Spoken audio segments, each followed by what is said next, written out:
가인과 아벨 형제. 오늘은 성경에서 형제에 대한 이야기를 들려드릴게요. 바로 인류 역사상 첫 번째 형제였던 가인과 아벨에 대한 이야기랍니다. 이 이야기를 통해 우리는 하나님께 드리는 예배와 형제를 사랑하는 마음에 대해 배울 수 있어요. 성경 창세기 4장에 나오는 가인과 아벨의 이야기를 함께 들어보아요. 아담과 하와가 에덴 동산을 떠난 후 그들에게 아기가 태어났어요. 첫 번째 아기의 이름은 가인이었어요. 가인은 얻었다는 뜻이에요. 아담과 하와는 가인을 정말 사랑했어요. 처음 보는 아기였거든요. 가인이 자란 후 하와는 또 아기를 낳았어요. 둘째 아들의 이름은 아벨이었어요. 아벨은 숨, 헛됨이라는 뜻이에요. 이제 아담과 하와에게는 아들이 2명이 되었지요. 첫째 아들인 가인과 둘째 아들인 아벨이지요.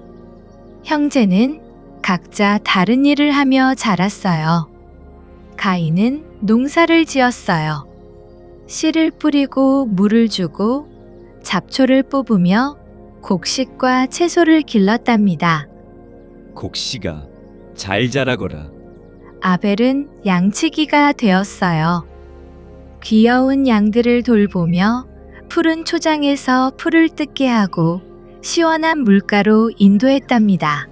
우리 양들아, 맛있는 풀을 많이 먹어라.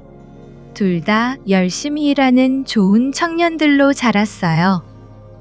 아담과 하와는 아들들에게 하나님에 대해 가르쳐 주었어요. 가인아, 아벨아, 우리가 지금 이렇게 살 수 있는 것은 모두 하나님의 은혜란다. 하나님께 항상 감사하는 마음을 가져야 해. 그래서 가인과 아벨은 하나님께 제사를 드리기로 했어요. 자신들이 기른 것 중에서 제일 좋은 것을 하나님께 드리기로 한 거예요. 가인은 자신이 기른 곡식과 채소를 가져왔어요. 하나님, 제가 열심히 기른 곡식을 드립니다. 하지만 가인의 마음은 완전히 진실하지 않았어요. 그냥 형식적으로 할 일이니까 하는 것 같았어요. 아벨은 자신의 양들 중에서 제일 살찌고 가장 좋은 첫 새끼 양을 가져왔어요. 그것도 가장 좋은 부분을 드렸어요. 하나님, 정말 감사합니다. 제가 가진 것 중 가장 좋은 것을 드립니다. 아벨의 마음은 정말 진실했어요. 하나님을 진심으로 사랑하고 감사하는 마음으로 최선의 것을 드렸거든요. 그런데 놀라운 일이 일어났어요. 하나님은 아벨의 제사는 기쁘게 받으셨지만 가인의 제사는 받지 않으셨어요. 이것을 본 가인은 어떤 기분이었을까요? 가인은 정말 화가 났어요. 얼굴이 새빨갛게 달아올랐어요. 왜 아벨의 제사만 받으시지? 나도 열심히 농사 지어서 가져왔는데 아벨만 좋아하시나? 가인의 마음속에 시기와 질투가 생겨났어요. 동생 아벨을 미워하기 시작한 거예요. 하지만 하나님은 가인을 사랑하셨어요. 그래서 가인에게 다가가서 말씀하셨어요. 네가 어째서 화를 내느냐? 네가 무엇 때문에 얼굴을 찡그리느냐? 네가 옳은 일을 했다면 왜 내가 네 예물을 받지 않았겠느냐? 그러나 네가 옳은 일을 하지 않으면 죄가 네 문 앞에 도사리고 앉을 것이다. 죄가 너를 다스리고 싶어 하여도 너는 죄를 이겨야 한다. 하나님은 가인이 잘못된 길로 가지 않기를 바라셨어요. 그래서 미리 경고해 주신 거예요. 하지만 가인은 하나님의 말씀을 들으려고 하지 않았어요. 오히려 더욱 화가 났어요.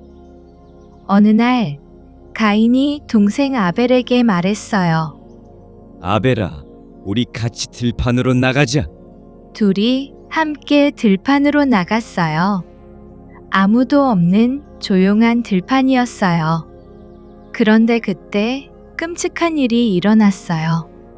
가인이 동생 아벨을 죽인 거예요. 순간적인 화와 질투 때문에 가인은 돌이킬 수 없는 끔찍한 일을 저지른 거예요. 아벨은 마지막까지도 형을 사랑했을 거예요. 왜 형이 자신을 때리는지 이해하지 못했을 거예요. 세상에서 첫 번째 살인 사건이 일어난 거예요.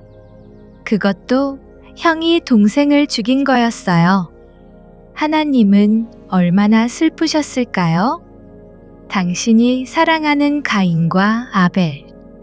한 사람은 죽고 한 사람은 살인자가 되어버렸으니까요. 얼마 후 하나님께서 가인을 찾아오셨어요. 네 동생 아벨이 어디 있느냐? 하나님은 모든 것을 알고 계셨어요. 하지만 가인에게 회개할 기회를 주고 싶으셨거든요. 그런데 가인은 어떻게 대답했을까요? 나는 모릅니다. 내가 동생을 지키는 자입니까? 가인은 거짓말을 했어요. 그리고 뻔뻔하게 대답했어요. 하나님은 정말 슬프셨어요. 가인이 아벨을 죽인 것도 슬프셨지만 지금까지도 거짓말을 하고 뻔뻔하게 나오는 것이 더 슬프셨어요. 하나님이 말씀하셨어요. 네가 무엇을 하였느냐? 네 동생의 피가 땅에서 나에게 호소하고 있다. 땅이 입을 벌려 네 손에서 떨어지는 네 동생의 피를 받았으니 이제 너는 땅에서 저주를 받았다. 네가 밭을 갈아도 땅이 너를 위해 농산물을 내지 않을 것이며 너는 땅에서 집 없이 떠돌아다니는 방랑자가 될 것이다. 하나님은 가인에게 벌을 내리셔야 했어요. 하나님은 모든 것을 알고 계셨어요. 가인이 숨길 수 없었어요. 가인에게 내린 벌은 3가지였어요. 첫 번째, 땅에서 저주를 받게 되었어요. 농사를 지어도 곡식이 잘 자라지 않을 거예요. 두 번째, 한 곳에 정착하지 못하고 떠돌아다녀야 해요. 세 번째, 사람들이 가인을 피할 거예요. 가인은 이제 그 무서운 결과를 깨달았어요. 가인이 하나님께 말했어요. 내 벌이 너무 가혹하여 감당할 수 없습니다. 주께서 오늘 이 땅에서 나를 쫓아내시니 내가 다시는 주를 뵙지 못하고 떠돌아다니는 방랑자가 되어 나를 만나는 자에게 죽음을 당할 것입니다. 가인은 이제서야 자신이 얼마나 큰 잘못을 했는지 깨달았어요. 하지만 이미 늦었어요. 그런데 놀라운 일이 일어났어요. 하나님은 가인이 큰 죄를 지었지만 그래도 죽지는 않게 해주셨어요. 가인에게 특별한 표시를 해서 다른 사람들이 가인을 죽이지 못하게 하셨어요. 하나님은 죄는 미워하시지만 사람은 여전히 사랑하신다는 것을 보여주신 거예요. 가인은 하나님 앞을 떠나서 에덴 동쪽 놋 땅에 거주했어요. 놋은 떠도는 땅이라는 뜻이에요. 그곳에서 가인은 가족을 이루며 살았지만 평생 동생을 죽인 죄책감을 안고 살아야 했어요. 여러분, 가인과 아벨의 이야기에서 우리가 배울 수 있는 교훈은 무엇일까요?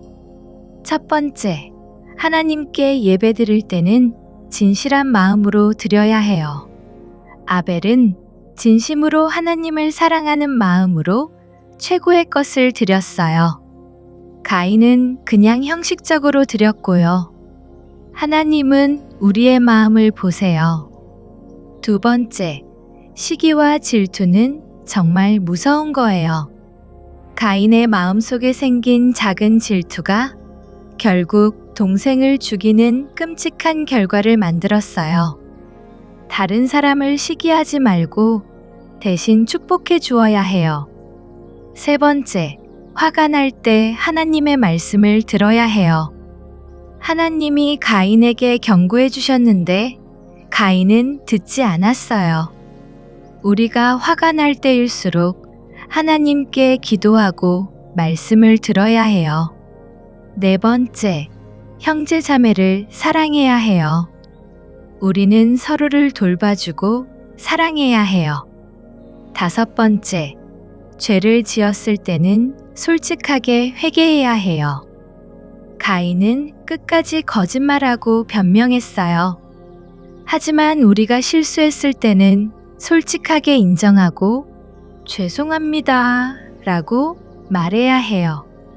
우리 모두 아벨처럼 진실한 마음으로 하나님을 사랑하고 형제 자매들을 사랑하는 사람이 되어요.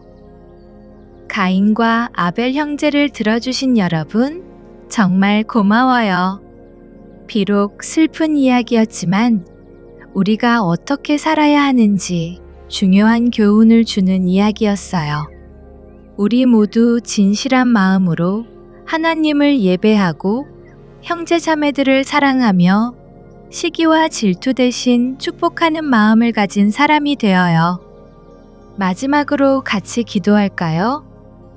사랑의 하나님, 가인과 아벨의 이야기를 통해 서로 미워하지 말고 사랑해야 함을 배웠습니다. 하나님, 저희가 마음속에 화가 날 때 그 화를 다스릴 수 있도록 도와주세요. 질투하지 않고 서로를 귀하게 여기며 하나님께 기쁘게 예배드리는 사람이 되게 해주세요. 우리의 마음을 지켜주시고 항상 하나님을 바라보게 해주세요. 예수님의 이름으로 기도드립니다. 아멘.